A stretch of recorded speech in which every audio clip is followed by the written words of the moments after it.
wabarakatuh. A'udzubillahi minasyaitonirrajim. Bismillahirrahmanirrahim. Innal hamdalillah nahmaduhu wa nasta'inuhu wa nastahdihi wa nastaghfiruh wa na'udzubillahi min syururi anfusina wa min sayyiati a'malina. May yahdihillahu fala mudilla lahu wa may yudlil fala hadiya lahu. Asyhadu an la ilaha illallah wahdahu la syarika lahu wa asyhadu anna Muhammadan abduhu wa rasuluh. Allahumma anfa'na bima 'allamtana wa 'allimna ma yanfa'una wa zidna ilma. Subhanaka la ilma lana illa ma 'allamtana innaka antal alimul hakim. Rabbi shrah li sadri wa yassir li amri wahlul 'uqdatam min lisani yafqahu qawli. Amin ya rabbal alamin.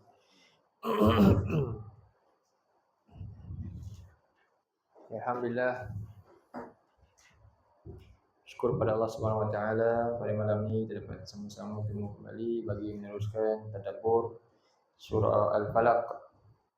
Kita hari itu berhenti sampai ayat berapa? 4 kan?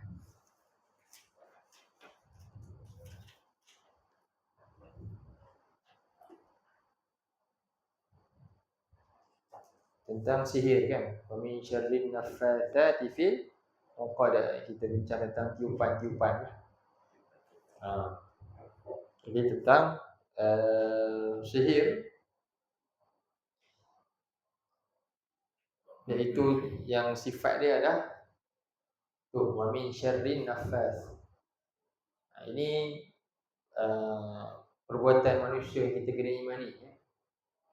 Boleh sampai pada kita ni punya kesan yang buruk. Okay, sihir ni ada dari sudut memisahkan antara sesama sama lain, ataupun dari sudut fizik, iaitu berubah. Kita nampak sesuatu tu kita bagi silap mata kan. Macam berlaku pada Nabi Musa, tongkat ke tali jadi ular. Jadi dia menipulah manusia, sesuatu yang dia rasakan real tapi sebenarnya adalah palsu. Okey. Jadi setelah kita bincang tentang 3 keburukan ni lah, iaitu pertama keburukan yang paling umum. Jadi kita mula dengan bacaan dulu. Kita baca surah ni. A'udzubillahi minasyaitonirrajim. Bismillahirrahmanirrahim.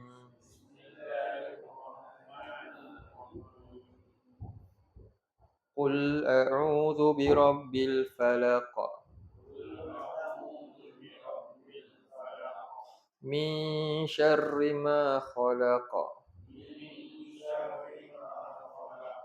Wa min syarri ghasiqin idza waqab.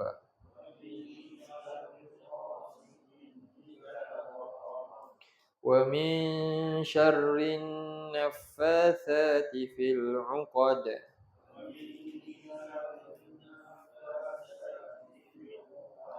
Wa min syarri hasidin idza hasad.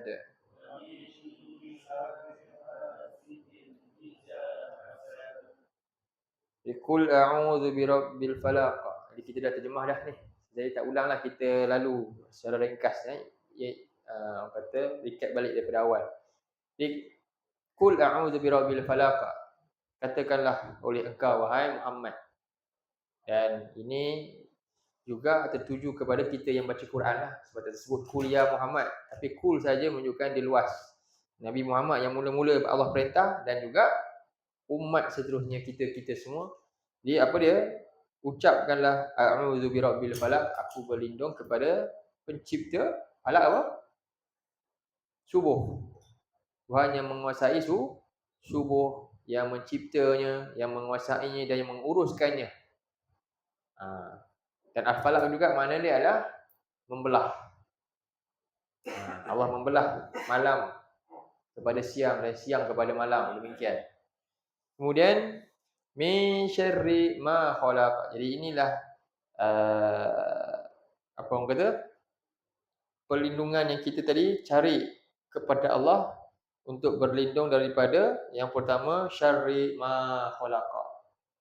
Jadi ini yang paling umum. Jadi kita tengok di sini surah ni disusun keburukan yang paling sifat dia general, kemudian dia kuncup sikit, mula ada spesifik sikit, kemudian makin spesifik, kemudian lagi deep macam tu.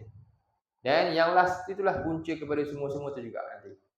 Jadi min syarri ma khalaq, dari keburukan apa saja yang Allah cipta. Jadi Allah mencipta keburukan untuk apa tujuan dia? Untuk ujian kepada manusia. Dan hikmahnya adalah untuk agar manusia semakin dekat dengan Allah. Dengan adanya hal ini, maka sebenarnya manusia makin dekat dengan Allah. Jadi keburukan Allah cipta ular, apa tujuan dia? Supaya kita takut, akhirnya kita pun berlindung a'udzu bikalimatillah ke. Kita doa pada Allah begitu. Allah cipta penyakit, kan? Keburukan. Tujuannya adalah kita arju, kembali kepada Allah. Itu tujuan besar dan hikmah di sebalik itu. Dan ma khalaq ni umumlah, termasuk daripada apa yang ada dalam diri kita sendiri. Kalau kita ada beli kenderaan, apa kita doa? Ada tak? Kalau kita bawa beli kenderaan, ada tak doa khas? Yang baca doa, ada doa tak? Allahumma inni as'aluka khairaha wa khairu ma jubilat 'alaiha wa a'udzubika min syarriha wa syarri ma jubilat 'alaiha. Itu doa kat kenderaan je tu. Baru naik, kan? Pegang kenderaan ni, kereta bawa baru. Dia kata, Allahumma inni as'aluka khairaha wa khairu ma jubilat 'alaiha. Ya Allah, aku memohon kepada Engkau kebaikan kereta ini dan kebaikan yang telah disiapkan, memang ada dalam ni.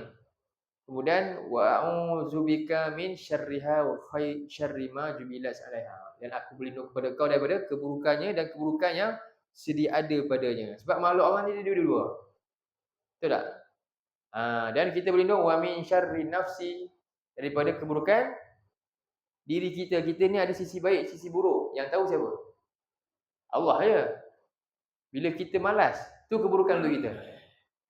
Kan? Bila kita putus lesu malam nak beribadah, itu keburukan. Jadi kita berlindung daripada keburukan diri sendiri. Bila kita suka, apa dia? Mata kita ni tak boleh tahan tengok maksiat, kan? Tengok aurat orang ke, itu keburukan kita. Kita sendiri tahu, berdoa pada Allah daripada keburukan diri sendiri. Jadi termasuklah doa untuk keburukan apa saja itu, termasuk diri sendiri, teman rapat kita, harta kita, isteri kita dan anak kita, semua ada sisi buruknya yang kita tak nak. Kalau boleh kita nak semua dapat sisi yang baik saja. Ini min syarri ma khalaq, itu pertama. Kemudian kita doa lagi apa? Wa min syarri ghasikin idza waqab. Ini lebih spesifik ruang dia, keadaan dia. Ghasikin maknanya apa? Gelap malam, ketika malam yang masuk waktu senja. Ghasik ni waktu senja. Sampai waqab, sampai senja tu hilang daripada yang merah tu. Itu. Jadi ini waktu yang lebih banyak kebahayaan berbanding kebaikan. Keburukan lebih banding kebaikan, iaitu waktu senja sampai tengah malam yang gelap. Kan? Lebih banyak risiko keburukan daripada kebaikan. Sama ada dari sudut musuh-musuh yang datang dalam waktu malam tu, ataupun secara maknawinya ialah sifat-sifat kejahatan ni, kan, dia muncul waktu tu. Orang nak buat jahat ni waktu tu lah paling ideal sekali bagi kejahatan muncul.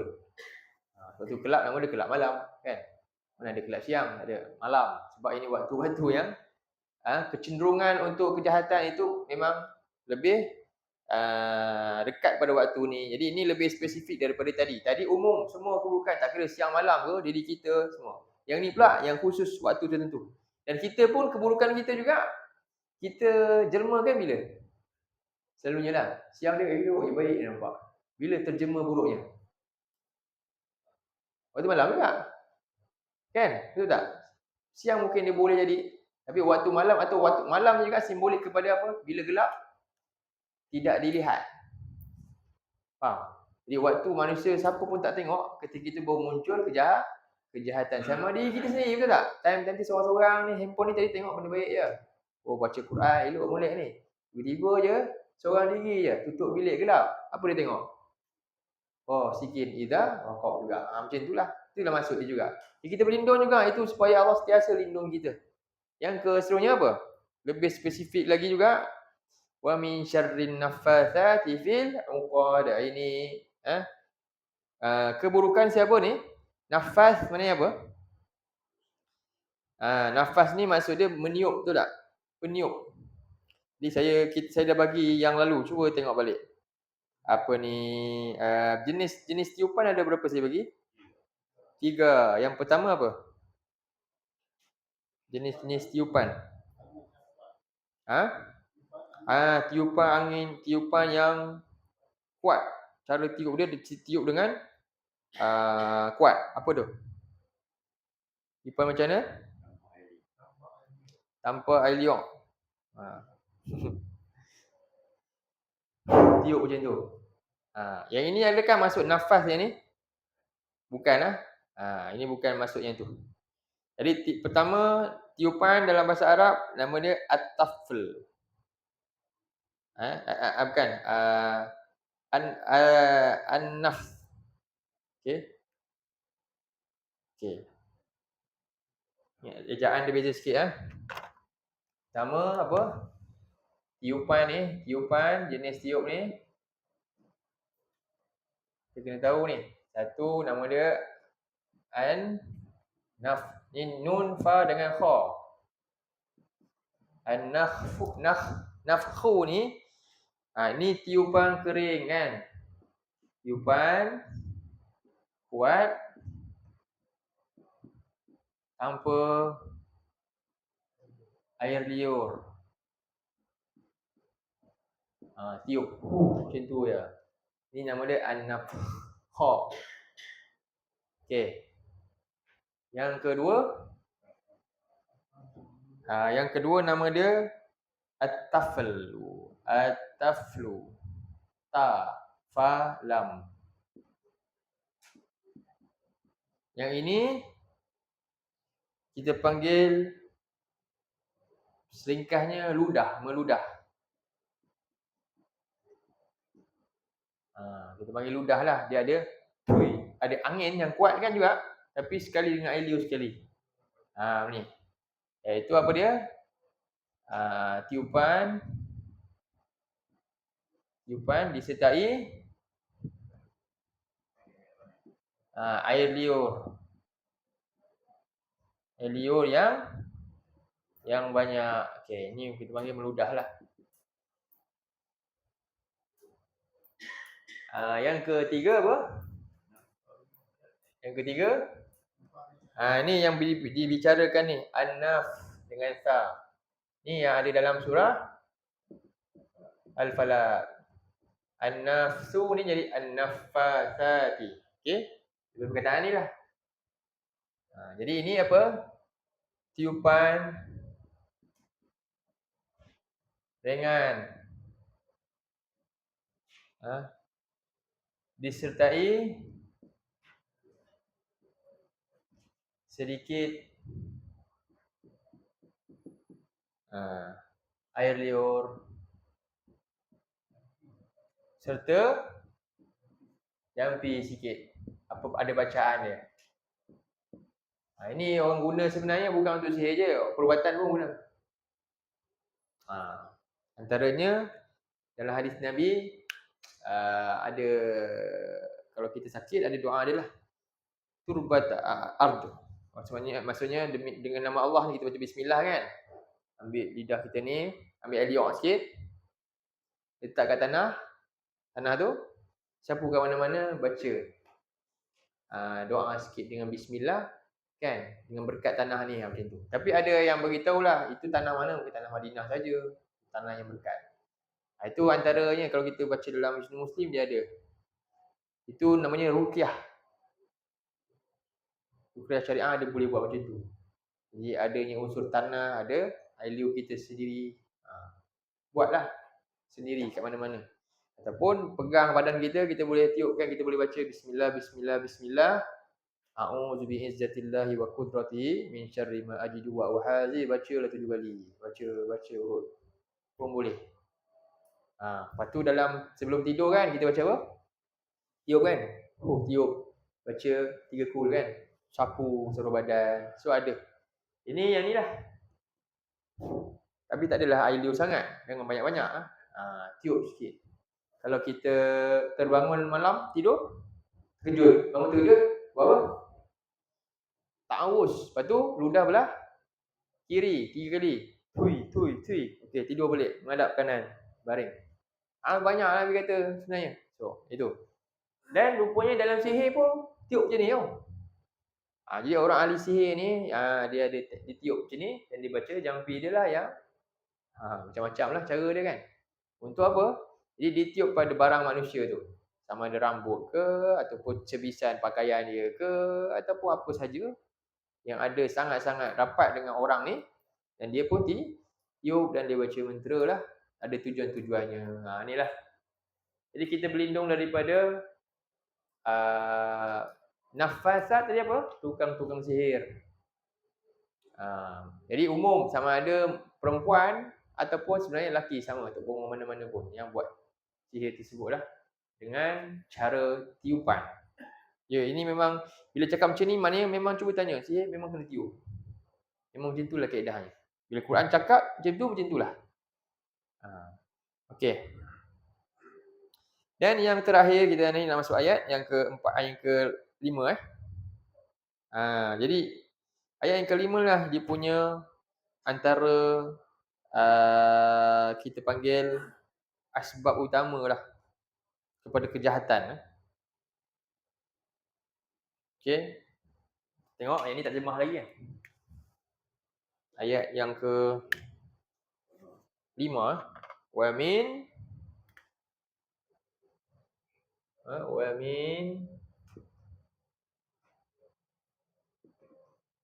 syarri hasidin idza hasada. Ayat yang ke-5. Okey.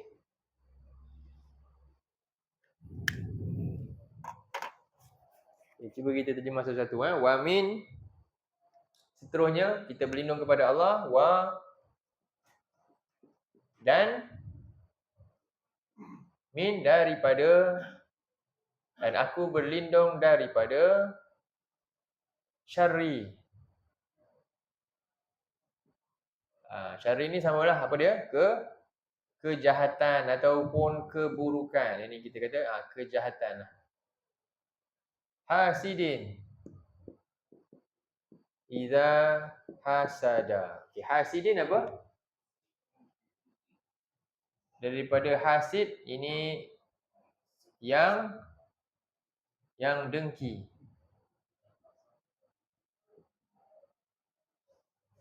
Daripada yang dengki, idza, apabila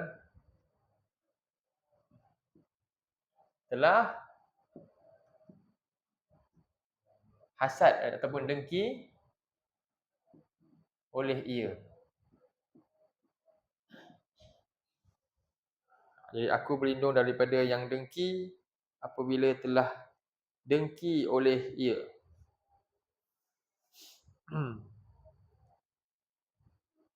Jadi Nabi SAW ada ingatkan kepada kita la tahasadu. Dalam hadis Nabi, ada Nabi ingatkan, Nabi kata la tahasadu. Jadi apa maksud dia? Janganlah saling hasad dengki ataupun berdengki lah kira. Jadi kita dah gabung dah. Hasad, dengki. Hasad tu terjemah dua bahasa Arab. Dengki tu bahasa Melayu je. Kita dah biasa kan hasad dengki, kita combine sekali. Jadi ada satu hadis. Ini hadis daripada Sahih Muslim. Nabi kata la tahasadu. Ini panjang lah. Dengan penyakit-penyakit hati yang lain. Hadis ni bicara tentang banyak penyakit-penyakit hati yang bahaya. Baik, apa makna hasad? Siapa nak tahu makna hasad ni apa?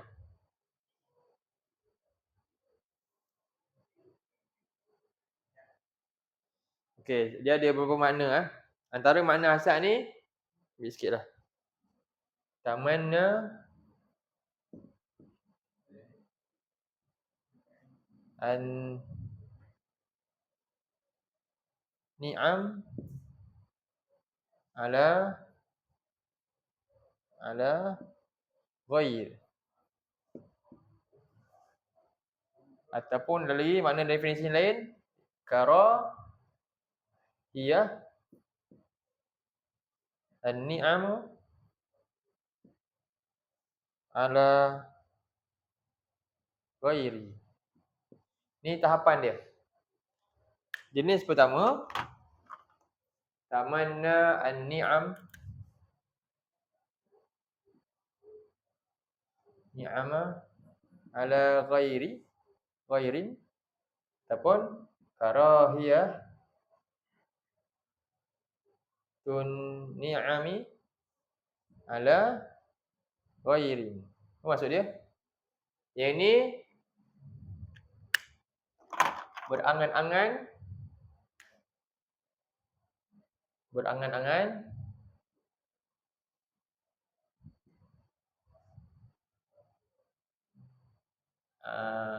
mendapat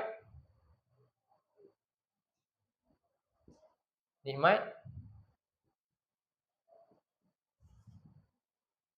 kepada yang lain.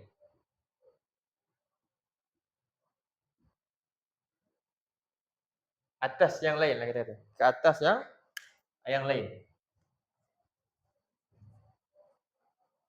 Atas orang lain. Okey, atas orang lain. Jadi kita tengok orang tu beli rumah besar, kita berangan. Kalau aku dapat macam dia kan best. Okey, jadi kita tak ada buat apa-apa lah, kita rasa seronok je. Macam itulah. Itu pun dah bahagian bibit-bibit boleh timbul hasad lah. Sebab tu kena hati-hati. Kena apa? Kena hati-hati kat situ. Kena jaga masa tu lah. Masa tu dah mula kena jaga dah. Yang kedua, karahiyah benci nikmat yang ada atas orang lain. Yang ni dia tak suka nikmat ada kat orang tu. Okey. So ini dia berhenti kat sini je. Jadi kalau dia, ini dalam hati tau. Okey, jadi ingat, hasad pun ada level. Okey, hasad ada dia punya style dia juga. So ni antara definisi hasad lah. Ini hasad yang kita panggil ni masih lagi apa? Ini nama dia pasif. Ni apa pasif. Bila pasif ni maknanya apa?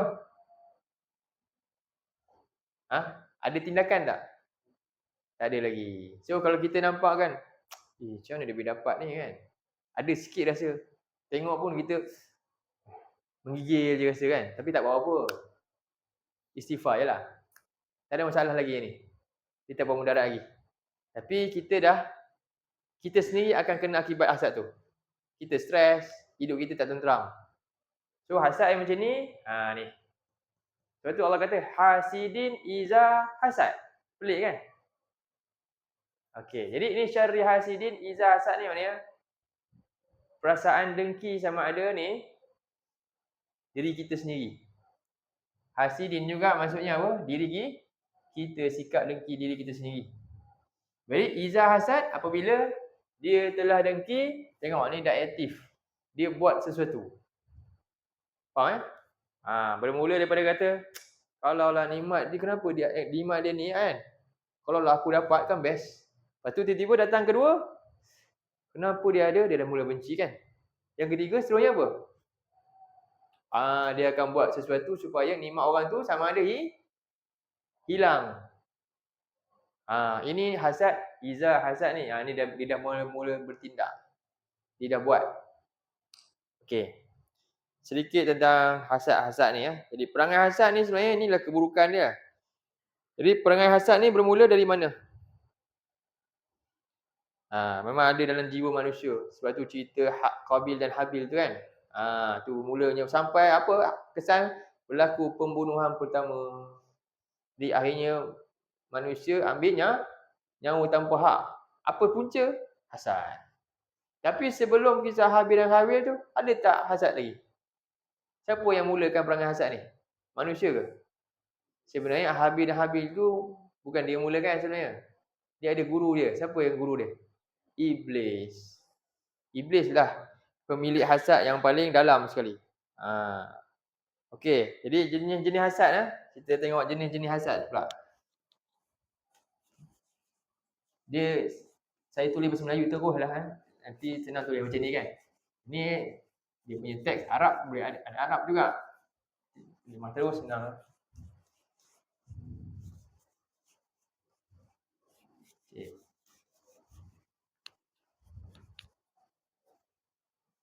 Okey. Okey, jenis-jenis hasad kita bagi dua. Jenis hasad. Jenis-jenis hasad ada dua. Satu, aktif. Satu lagi, pasif lah. Pasif ni dia je.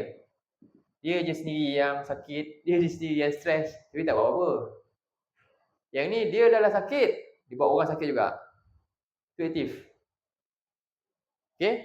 Jadi hasad aktif ni ada beberapa jenis. Hasad aktif ni macam mana? Sifat dia apa? Dia menzalim. Dia akan menzalimi orang lah. Dia akan berusaha menghilangkan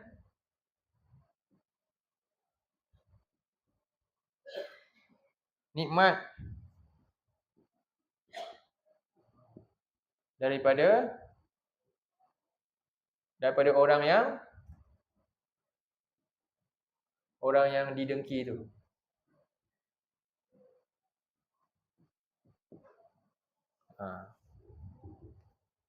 Dan ni pun ada pecah dua. Dia berusaha hilangkan nikmat daripada orang yang dengki tu. Jenis yang satu, sampai macam mana tahap dia? Ingin nikmat berpindah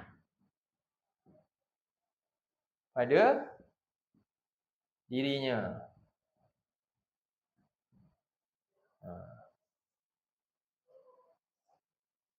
Dia nak nikmat tu dapat kat dia. Ni dalam drama banyak. Banyaklah tu.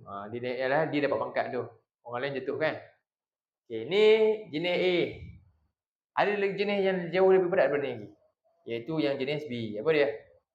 Yang ini ingin nikmat orang tu hilang tanpa perlu pindah pada dirinya. Tanpa perlu pindah pada dirinya. Ni siapa punya hasad ni sebenarnya? Inilah hasad iblis. Iblis tahu tak dia akan masuk neraka? Tahu kan? Dan dia tak nak anak Adam masuk neraka. Tak nak. Tapi dia tak nak masuk syurga pun. Dia nak sama-sama biar kena bakar sama dalam neraka. Gila punya hasad. Hasad yang paling menakutkan macam tu. Faham? Ni hasad ni ada tak pada manusia? Ada juga. Okay? Dia ni penjahat. Dan dia nak orang pun jadi jahat macam dia juga. Dia tak nak jadi baik pun. Faham tak? Macam tu. Ni hasad. Hasad iblis macam ni. Itu kata apa? Apa azam iblis? Dalam surah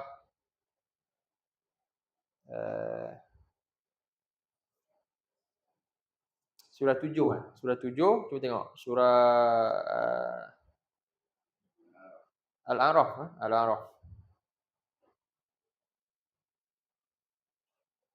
Al-A'raf ayat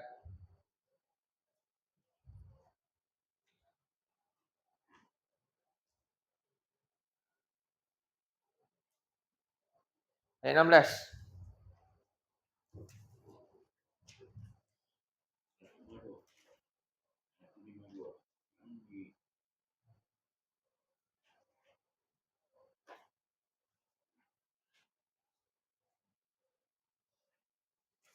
Ayat 16. Surah 7. Ni contohnya surah 7 ayat 16. Sampai ayat 17 lah. Okey. Cuba tak? Muka surat berapa? 90? 152.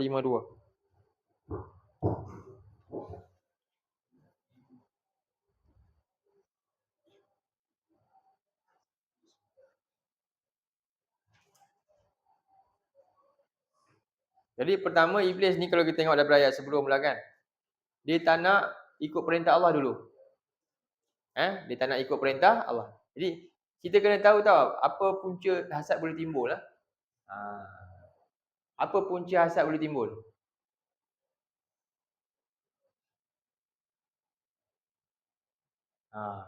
Kena tahu punca. Apa punca? Dia ujian. Satu, kalau kita ni Allah beri kelebihan, kan? Dan satu masa kelebihan kita itu dicabar oleh orang lain. Ya, itulah punca hasad boleh timbul. Macam tu. Hasad dia timbul. Sebab itulah iblis dulu asalnya dia ni dimuliakan. Betul tak? Tiba-tiba ada satu makhluk ni dia abang kata newcomers lah. Siapa newcomers ni? Nabi Adam. Kan? Jadi Allah pun cerita Nabi Adam. Jadi sebelum Nabi Adam hidup tu, Allah biar dia lama 40 masa dia lama, tak tahu bila 40 tahun ke apa ke. Jadi dia pun pergi masuk tengok apa makhluk ni nak cerita ni kan. Lepas Allah cipta, Allah pun tiupkan roh dan dia bangkit dan Allah pun perintah satu perintah yang mengejutkan. Apa dia? Beri penghormatan dekat dia. Allah nak muliakan dia. Dengan makan melakat semua sekali termasuk dia. Hai. Jadi sekarang senior kena apa? Kena ikut junior pula. Kena beri penghormatan dekat junior ni. Kenapa? Jadi ni bukan cerita main-main ni. Ini berlaku sampailah. Inilah kehidupan kita antara ujian ni lah. Betul tak? Jadi kemudian apa? Apa kata iblis tu? Pertama dia tak taat perintah Allah. Dia tak nak ikut.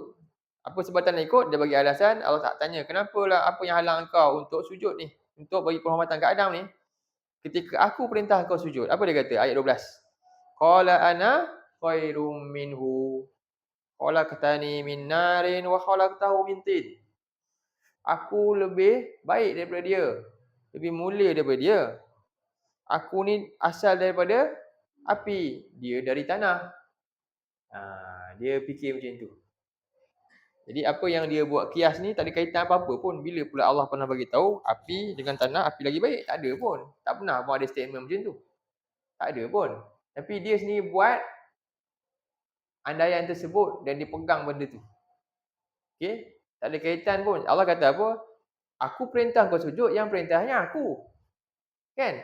Tapi perintah aku ni kau tak nak ikut sebab tu halang dia. Sebab rasa apa? Rasa lebih baik. Ingatlah. Bila kita rasa diri lebih baik, kan? Dia akan bawa kepada kerosakan seterusnya. Apa dia? Hasad, dengki dan akan musnahkan macam-macam lagi. Jadi jangan pernah rasa I'm better than him ke. Jangan. Ini sikap yang paling bahaya sekali. Tak kira lah kita di kedudukan tinggi mana pun, buang jauh-jauh rasa tu. Bila kita sentiasa tak rasa kita ni lebih baik daripada siapa pun, kita selamat. Tak pernah. Jadi bila kita dapat sesuatu, sepatutnya kita kena apa? Kata apa? Apa cara dia? Cara untuk orang kata kita panggil apa? Terapi lah untuk jaga kita punya hati tu. Ada tak Quran suruh Quran jaga? Quran ajar kita.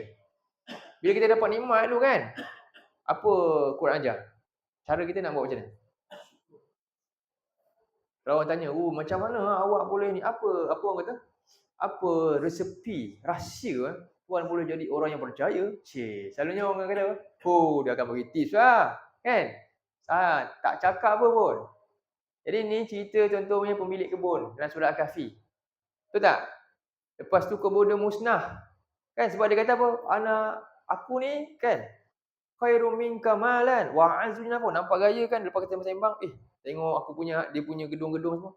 Nampak gaya aku ni lebih kaya daripada kau Aku tengok dengan punya semua, aku ada pengikut pekerja pun ramai. Kau tak ada nampak ayat. Tengok. Ayat tu menggambarkan macam tu. Surah 18 tu. Surah Al-Kahfi. Cuba tengok surah Al-Kahfi. Nanti kita masuk balik surah 7 ni, simpan yang ni. Ini penting je nak tengok pula kan. Macam mana? Punca dengki tu boleh sampai macam tu Surah Al-Kahfi ayat ayat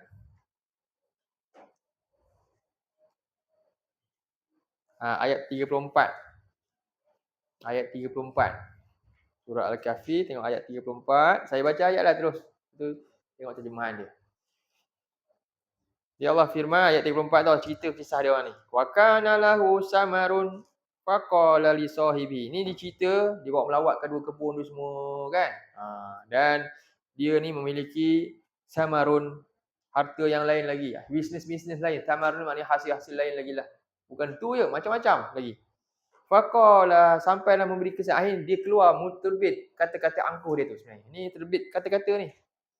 Faqala, lalu dia pun kata kat sahabat dia, sahibihi wa huwa yuhawiruhu, dalam keadaan dia tengah sembang-sembang. Dia kata apa? Ana aktsaru minka malan wa a'azzu nafara. Ayat 34, muka surat 297. Sorry muka surat 297. Jumpa tak? 297. Jadi kata-kata ni janganlah kita cuba-cuba nak tiru. Kan?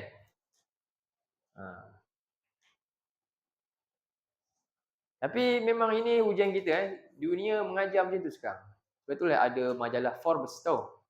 Majalah bahasa Inggeris tu majalah Forbes tu. Forbes. Kan? 10 orang terkaya, ranking-ranking, semua cerita top-top apa semua kan. Memang itu mengajar kita untuk kena tunjuk benda tu. Kena rasa. Kan? Ini bahaya ni syubhat lah.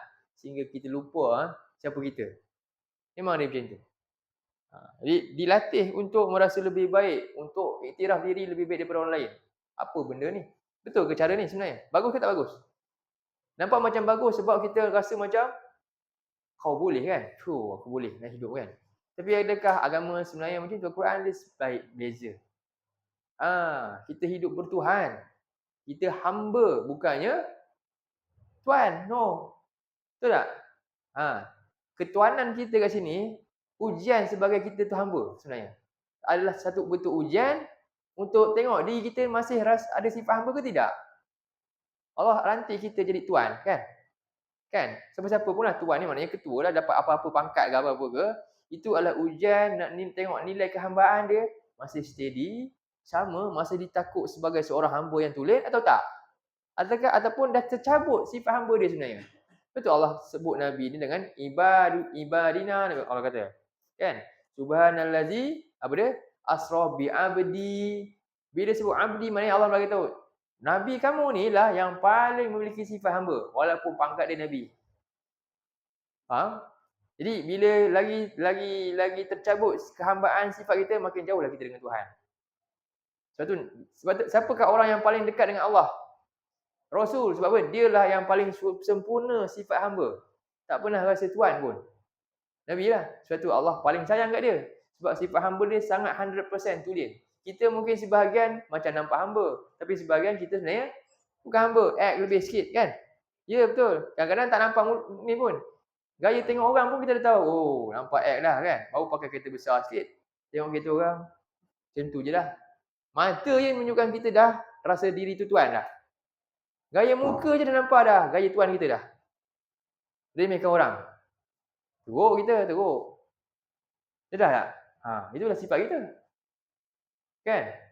Janganlah macam tu. Inilah sifat sebenarnya kita ni rupanya kita doa nak masuk syurga. Tapi rupanya banyak sifat-sifat yang Allah cela, orang-orang yang Allah cela dalam Quran, sebenarnya kita sifat sama juga. Macam sifat iblis tadi rasa lebih baik. Macam sifat ni kan, cakap, aku lagi banyak lah mana aku pun kerja bertahun aku dah pangkat tinggi ya. Kau pasal tak naik-naik gini? Contoh, rupanya ni perangai ni pemilik kebun yang kena cela. Kita ikut perangai dia sebenarnya. Baca je surah Kahfi. Tapi perangai macam tu. Tapi kita tak perasan. Faham? Kena jaga. Jadi ni satu. Jadi dia kata, aku lebih baik daripada engkau, nampak gayanya. Aku lebih baik harta, ramai. Kata-kata macam ni rupanya, kata-kata siapa? Orang yang Allah cela dalam surah Al-Kahfi. Tiba-tiba kita buat kata-kata macam tu, tak perasan pun. Kan? Jadi macam mana cara nak jaga? Jadi akhirnya Allah beri terus pengajaran kat orang ni sampai hancur dia punya tempat. Lalu datang balik orang yang tadi kan, orang yang kawan dia tadi tu, nasihat dia balik. Dia kata apa? Cuba tengok ayat 39. Ayat 39. Ni antara terapi untuk jaga hati ya. Jadi bila kita mungkinlah diuji macam tu kan, kadang-kadang kan sama ada kita sendiri yang act pujian ataupun orang puji kita. Oh, jiwa kita ni goyah-goyah. Kan? Jadi apa kita nak kata? 39 tu. Kata ucap benda ni dengan penuh rasa rendah diri, rasa hamba. Kita kata apa? Masya Allah la quwata illa billah. Buang terus sombong tadi. Faham tak? Bila orang tanya, "Ush, apa ni?" Kita kata, "Masya Allah. Ini Allah yang nak jadi. Masya Allah. Ini semua apa yang Allah nak bagi." Kemudian la quwwata illa billah. Tak ada daya langsung, kekuatan langsung melainkan memang Allah yang pilih saya. Sebenarnya awak kalau Allah pilih tentang awak lagi hebat. Saya ni dapat sebab Allah pilih. Tak ada kekuatan sikit pun pada saya. Ni satu. Lagi satu, dua jenis ayat yang kita kena baca ni. Satu ayat ni baca apa? Masya Allah la quwwata illa billah. Nampak nikmat tu kita punya sendiri kan?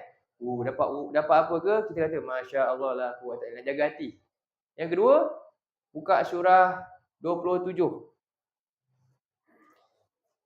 Ini biasa orang Arab suka tampal dekat kereta dia, kadang-kadang kat rumah, depan pintu rumah. Apa dia kata?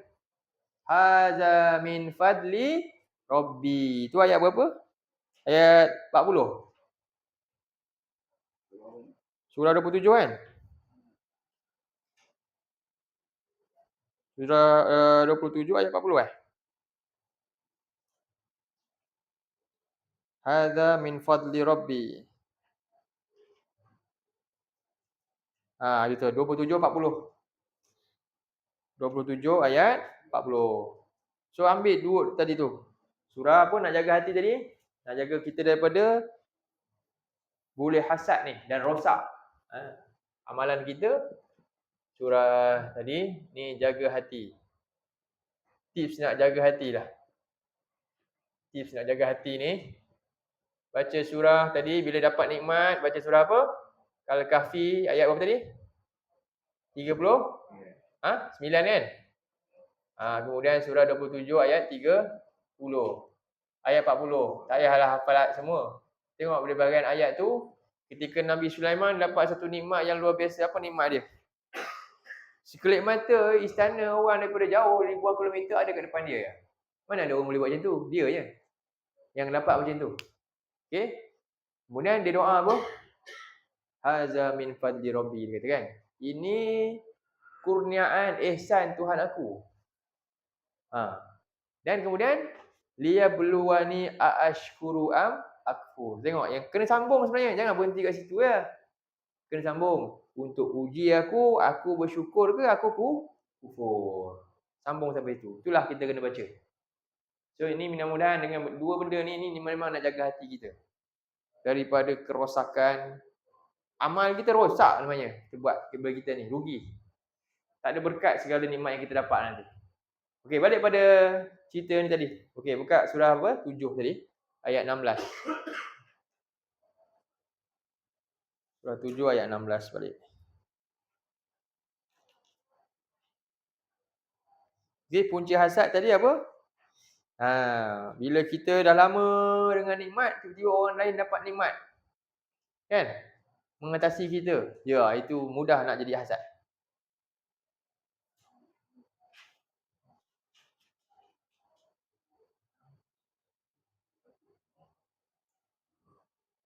Okey.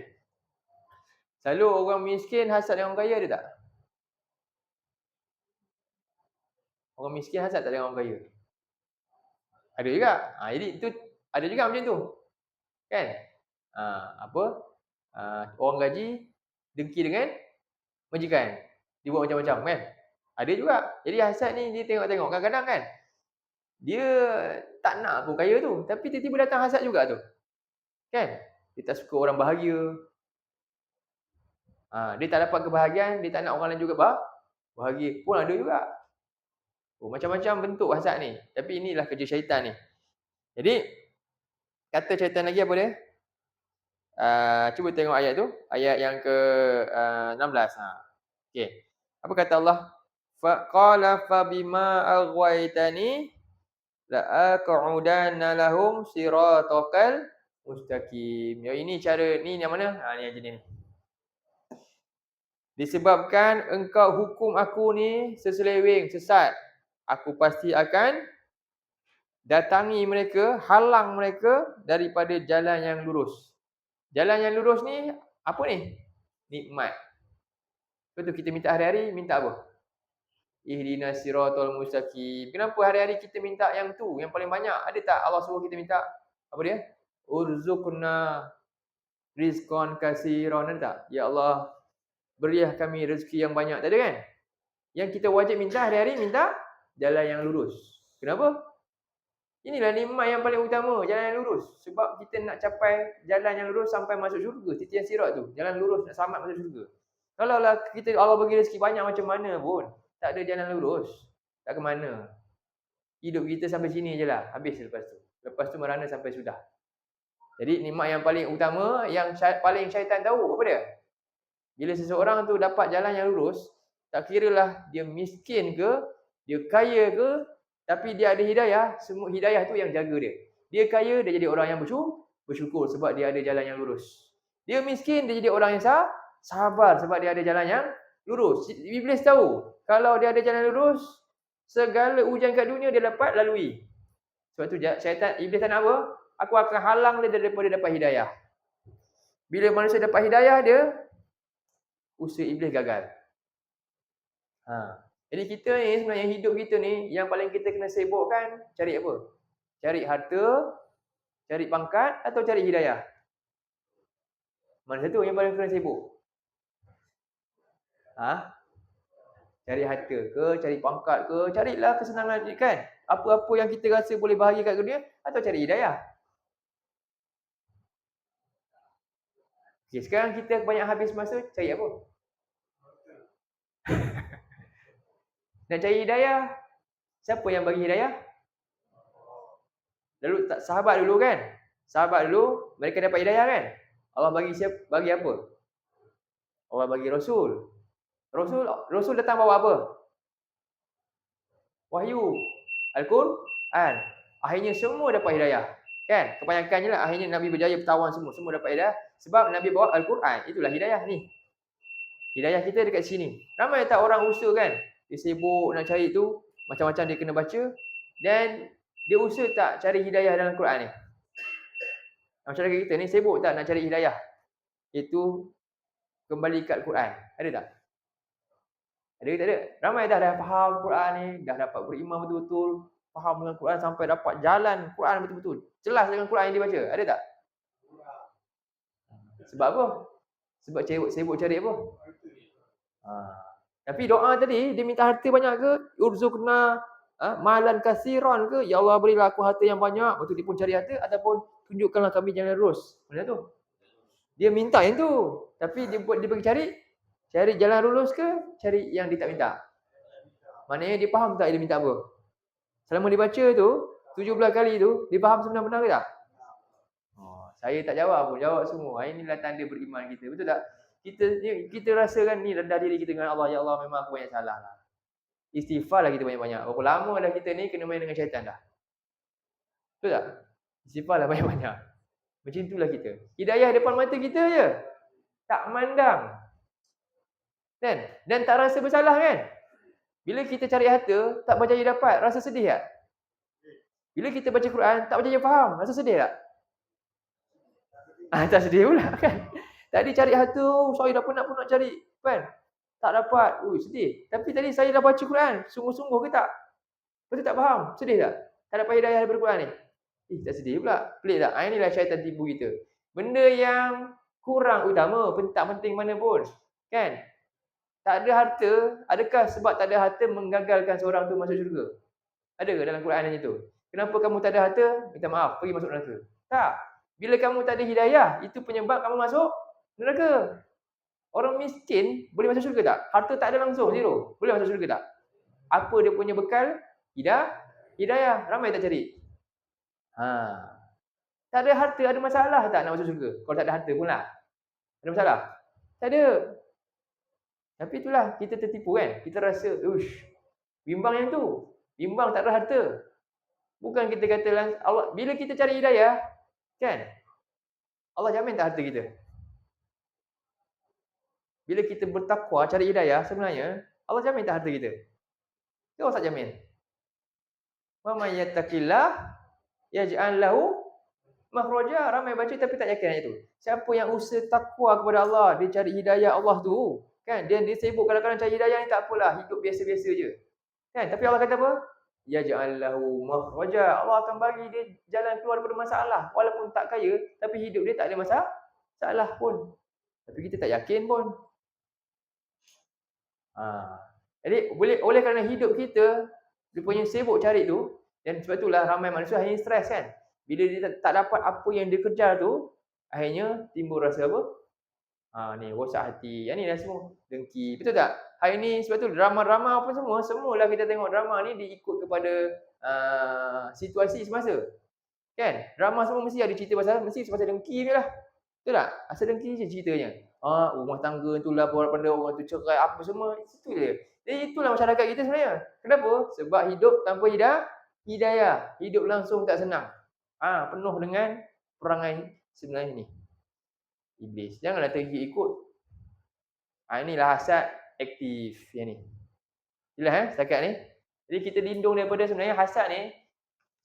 Aku berlindung daripada kejahatan yang dengki ni. Sebab tu saya sebut yang dengki siapa? Yang dengki ni boleh jadi siapa? Diri sendiri. Maksud dia yang kedua orang lain. Mana lagi bahaya? Orang lain hasad kat kita ke kita sendiri hasad kat orang? Okey, kalau orang lain hasad kita, dia aktif. Dia sampai kita ni nikmat tadi hilang semualah. Dia buat macam-macam bukan-bukan, dia apa sihir ke apa kan. Kita dalam keadaan hidup sengsara kan. Orang tu punya anggara kan. Tapi kalau kita beriman, kita tak hasad pun dengan dia, kita beriman, selamat tak hidup kita? Masuk syurga tak? Peluang masuk syurga ada tak? Ada. Tapi orang tak dengki kita. Kita dengki dengan orang. Okey? Dan kita dapat rampas nikmat dia semua. Memang syok kan? Lepas tu peluang masuk syurga cerah ke gelap? Gelap. Jadi mana lagi bahaya? Kita hasad dengan orang ke orang hasad dengan kita? Kita hasad dengan orang lagi bahaya daripada orang hasad dengan kita. Kadang-kadang orang hasad dengan kita ni ujian kat kita, kita sabar, lagi tinggi chance nak masuk syurga. Faham tak? Kena fikir dengan waras sikit. Yang lebih bahaya bila kita hasad kat orang, peluang masuk syurga lagi gelap. Sebab punca itulah kamu akan buat keburukan. Jadi ingatlah ni maksud dia. Doa ni kena jelas. Kita baca selama ni kan. Jangan duk fikir, orang punya hasad je. Kamu punya hasad tu yang binasakan diri kamu. Orang punya hasad hanya binasakan dunia kamu saja. Kalau kamu sabar, akhirat kamu tak hancur. Tapi hasad kamu ke orang menyebabkan dunia kamu hancur, akhirat kamu apatah lagi. Faham? Itu dia. Sebab tu kadang-kadang Nabi ni banyak tak orang hasad dengan dia? Banyak tak? Banyak kan? Nabi sabar, Nabi sampai kena sihir. Tapi kedudukan Nabi makin tinggi kan makin rendah. Makin tinggi sebab sabar. Sebab tu kadang-kadang kalau kita dapat macam tu ujian kita sebenarnya Allah nak tinggikan darjat kita. Allah tinggikan darjat kita. Faham tak? Kena macam tu fikir. Ya Allah, inilah Quran ajar. Ini tadabbur, kita buat macam ni. Dah azan dah. Alhamdulillah. Jadi kalau kita dapat ni, jaga ni, inilah kebaikan dia. Itu dia jadi doa Nabi suruh baca bila? Setiap kali solat, rupanya ada benda paling penting. Inilah yang menyebabkan iblis kekal dalam neraka. Penyakit hasad. Dan ini juga penyakit siapa? Yang menyebabkan mereka menentang Nabi. Bani Israel. Jadi, pemegang title lah, takhta. Penyakit hasad pertama, iblis. Yang kedua, yang paling pakar dalam bab ni, Yahudi. Dia dengki kat Rasul ni. Sebab Rasul ni datang bukan daripada bangsa bangsa dia. Dia tahu benar pun dia tak nak beriman. Yang penting dia nak hancurkan semua apa yang Nabi bawa tu.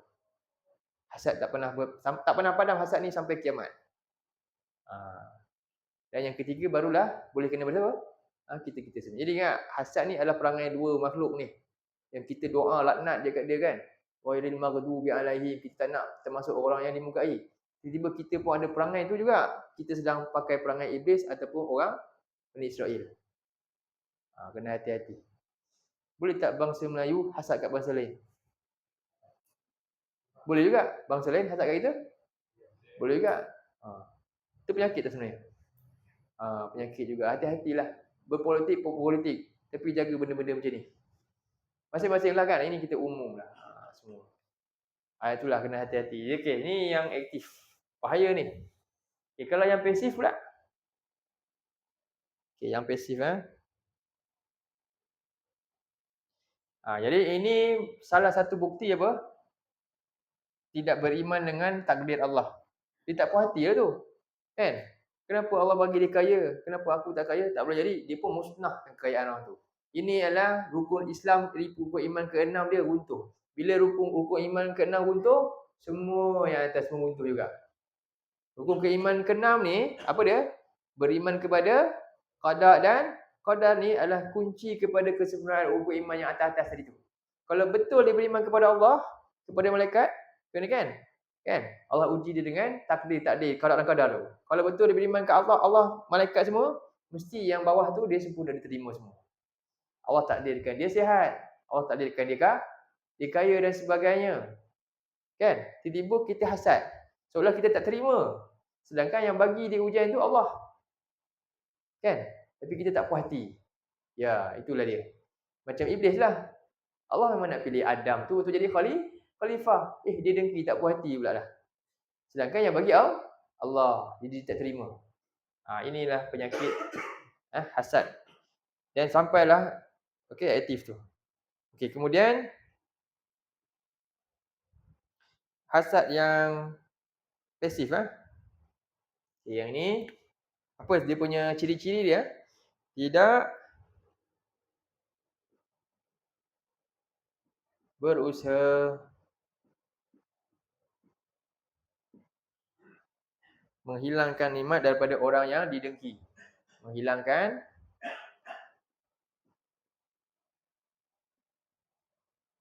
nikmat daripada orang yang dihasad tadi, didengki lah kita dah. Didengki dia. Dia dengki kat orang tu, tapi dia pendam dalam hati je. Hati sakit lah. Tapi bila selagi mana dia tak buat ni, ada istighfar, tak ada masalah. Mudah-mudahan Allah ampunkan, Allah jaga. Jadi pertama macam mana nak kata berdosa ke tak berdosa? Okey, dia ada jenis.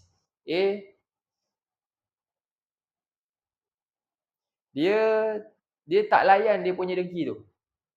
Tidak suka, dia sendiri tidak suka dengan perasaan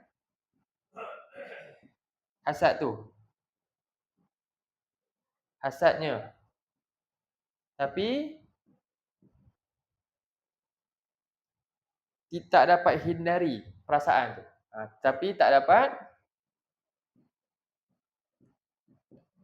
hindari. Ya, sebab apa? Ini syaitan. Dia akan tiup, rasa-rasa. Kita cuba buang-buang kadang, rasa juga. Ya, memang macam tu. Selama mana kita boleh tahan, kita benci dengan perangai tu kan. Jangan layan. Layan sampai sini ya. Jadi memang perangai hasad ni memang sentiasa ada dalam kita. Ustaz sama ustaz pun boleh hasad. Kan? Kelas kita sikit, kelas dia ramai. Hasad tak? Hasad. Macam tu. Kenapa orang panggil dia, kenapa tak panggil aku? Hasad, ingat ahli ilmu, berilmu banyak ke? No. Semua tak selamat dia hasad. Iblis ni bijak tak? Pandai tak? Lepas tu dia naik sampai, kan? Dengan malaikat. Dia pun boleh hasad. Jadi jaga-jagalah. Semua hasad ni kat semua. Sebab tu tadi tanya, orang miskin boleh tak hasad dengan orang kaya? Boleh. Ada tak orang kaya hasad dengan orang miskin? Ada juga. Pelik kan? Kau dah kaya tapi dengki lagi kat orang miskin. Ada. Kan? Jadi dia boleh jatuh kepada semua. ulama sebesar mana pun boleh. Dan dia akan porak-porandakan hubungan manusia. Ni hasad. Tapi kalau macam ni, selagi kita rasa benci ni, jadi kena buat apa ni? Kena istighfar, cuba lupakan. Jadi dia kena buat istighfar dan cuba lupakan. Okey? Selagi mana ini adalah mujahadah dia. Dia punya struggle ni dapat pahala. Dia punya struggle ni kan, dia tak berdosa bila dapat pahala. Macam tu. Okey? Ni jenis yang pertama ni pasif dia tak buat apa lagi. Tapi bermain benda tu memang stres lah. Tapi inilah jihad mujahadah diri dia kan. Dia berusaha untuk buang, tahan daripada buat yang selanjutnya. Yang seterusnya, ini lain. Sengaja pula menimbulkan hasad. Sengaja menimbulkan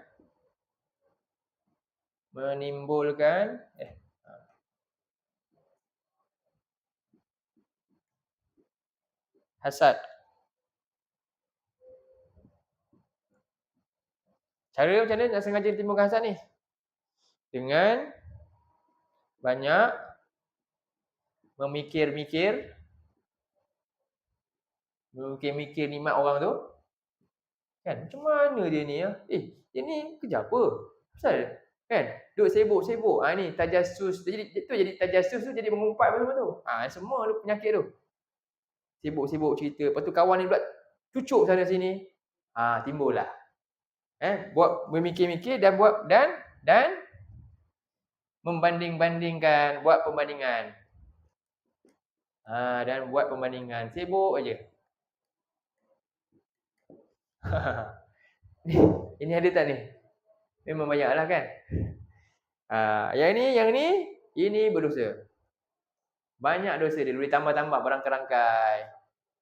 Okey, dia pun layan ni. Ingatlah ni ada dua Jadi hasad pasif, yang tak berdosa yang mana? Yang ni. Tapi yang ni sengaja timbulkan hasad dengan banyak mikir-mikir dan buat perbandingan pula. Sibuk je. Memang dia menyemakkan dia punya hati. Jangan buatlah.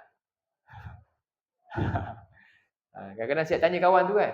Dia ni bahaya tu. Dia boleh timbul. Jadi inilah dua, ni hasad. Jadi saya tu cukup perbincangan kita kan sampai sini. Inilah kita doa apa dia? Min syarri hasidin idza hasad. Jadi dia sampai kepada tahap ni. Sampai orang punya nikmat hilang, ataupun yang lebih parah ni lah. Orang ni nikmat tu dapat kat dia pula. Kan? Dia rampas nikmat orang dengan cara kotor. Ataupun yang ni ni mudah-mudahan Allah jaga kita, hati kita ni. Yang antaranya inilah doa dia. Min syarri hasidin iza hasad. Daripada ni penyakit hasad, sama ada hasad orang atau yang paling utama siapa sebenarnya? Hasad kita ni, yang penghasad ni, apabila kita dah rasa benda tu, ya Allah, buanglah rasa tu, bahaya. Dia akan terus lanjut lagi pada perkara yang lebih membahayakan, lagi dosa banyak lagi. Jadi mudah-mudahan kita terpelihara daripada penyakit paling bahaya. Inilah penyakit utama manusia sebenarnya. Inilah sejarah kisah manusia kisah makhluk Allah yang gagal dapat rahmat Allah. Siapa? Iblis. Yang berputus asa daripada rahmat Allah dah. Kesan dia bermula daripada apa sebenarnya? Hasad ni. Hasad. Jadi mustahaklah kita amalkan surah ni, ayat 5 ni dah kritikal. Ni adalah terakhir sekali yang membawa kepada segala penyakit-penyakit lain. Okey. Saya rasa cukup sampai sini. InsyaAllah nanti kita masuk surah apa? Surah Al-Ikhlas Surah Al-Ikhlas. Dia ada satu hadis Nabi. Nabi benarkan hasad. Tapi bukan makna dia hasad, makna dia ribtah. Ribtah ni iaitu kita rasa tengok nikmat orang dan kita rasa termotivasi nak jadi macam orang tu. Itu nama dia bukan hasad, itu nama dia ribtah. Tak ada terlintas pun rasa nikmat orang tu kita nak rampas, tak ada. Kita rasa, dia dapat macam tu, kita rasa macam kita tak rasa pun, kita seronok dengan nikmat dia. Kan? Kita seronok, syukur, mudah-mudahan Allah rezekikan dia lagi dengan nikmat tu, dan kita pun rasa saya nak juga ikut macam dia, dapat nikmat yang sama. Ini nama dia ghibtah. Apa dia yang boleh yang dibenarkan ni? Ghibtah ni dibenarkan, Nabi benarkan dua. Okey, Nabi kata dalam hadis, la hasada illa fitnatain. Tidak boleh kamu hasad, dengki ni kecuali kepada dua perkara. Apa dia? Yang pertama, seorang yang Allah beri dia ilmu. Seorang yang Allah beri di Quran, kemudian dia amal Quran, dia ajar orang siang malam. Yang ni kamu kena rasa iri hati. Dan kamu kena dapat macam dia dapat. Kamu rasa nak dapat macam dia dapat. Apa dia pertama? Yang kita boleh rasa iri hati dan nak tadi. Pertama, orang yang Allah bagi ilmu Quran, kemudian fayu'allimun nas ana al-laili wa ana an-nahar. Yang dia ajar kepada manusia siang dan malam. Ini kena hasad. Kena rasa. Kena hasad. Hasad mana? Ghibtah nama dia. Iaitu termotivasi. Saya nak macam dia. Kalau dia boleh dapat, saya harap saya pun dapat. Dan kita seronok dengan apa yang dia dapat. Okey? Yang kedua, rajulun atahullahu malan fayunfiquhu fi sabilillah ana al-laili wa ana an-nahar. Seseorang yang Allah bagi dia, Allah murahkan harta banyak kat dia. Allah bagi dia rezeki. Kan? Dia bagi je orang, infak je, dapat lagi. Macam siapa? Abdul Rahman bin Auf lah. Dia infak, tiba-tiba kaya balik. Ada orang macam tu. Abu Bakar As-Siddiq pun sebab tu dia boleh habiskan harta dia. Tak lama sebab tu dapat lagi banyak harta. Kan? Ini kadang-kadang luar biasa rezeki Allah bagi kat orang tu. Kita mungkin dapat banyak ni, bagi sampai tahun depan tak ada hari. Kalau bagi semua. Ia berbeza-beza cara Allah atur rezeki tak sama. Jangan dengki. Itu ketetapan Allah. Jadi kita doakan kebaikan untuk orang tu supaya berkat semuanya. Jadi apa pertama tadi? Seorang yang Allah bagi ilmu, Allah bagi di Quran, dia ajar siang malam. Dia ajar orang ilmu siang malam. Ini kita kena rasa ghibtah. Yang kedua, seorang yang dia mungkin tak ada yang bahagian ni, dia ada bahagian kedua. Allah bagi dia harta, dan harta dia boleh buat apa?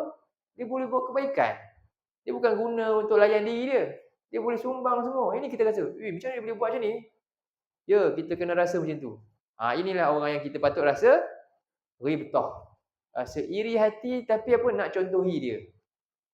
Okey, ini yang dibenarkan dan ini kebaikan besar untuk kita. Kita seronok dapat dengan apa yang dia dapat dan kita harap kita pun dapat apa yang dia dapat. Ini nama dia ghibtah. Okey? InsyaAllah sampai sini dulu untuk malam ini. Aku lakukan hadza wa astaghfirullah azim li wa lakum. Allahumma ja'al hadza jama'ana jam'an marhuma wa tafarraqna min ba'dihi tafarraqan ma'suma. Allahumma inna na'udzubika minal arba' wa min ilmin la yanfa' wa min qalbin la yakhsha' wa min nafsin la tashba' wa min du'a'in la yusma'. Allahumma arinal haqqa haqqan warzuqna ittiba'ah wa arinal batila batilan warzuqna ijtinabah. Rabbana atina fid dunya hasanah wa fil akhirati hasanah wa qina azabannar. Wa sallallahu ala sayyidina Muhammad wa ala alihi wa sahbihi wa sallam. Alhamdulillahi rabbil alamin. Billahi taufiq. Assalamualaikum warahmatullahi wabarakatuh.